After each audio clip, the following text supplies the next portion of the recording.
In today's video, I am going to teach you how to scroll blocks in Squarespace 7.1 Fluid Engine. To get started, open your Squarespace dashboard and go to Website, then Pages. This is where you can access the page you want to update. Find the page where you want the scrolling block to appear, and then click Edit in the top left corner. That will open the page editor so you can begin placing and customizing the block. Once you are inside the editor, move your cursor over the section layout where you want the scrolling content to go. As you hover, look for the insert point. This appears as a horizontal black line with a small text bubble. The insert point is what lets you place a new block exactly where you want it inside the section. So take a moment to position it carefully before continuing. When the insert point appears, click it to open the block selection menu.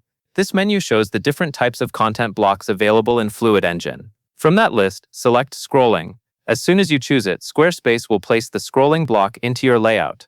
After the block has been added, click the pencil edit icon on the block frame. This opens the settings panel for the scrolling block, where you can control the text that will appear in the moving banner.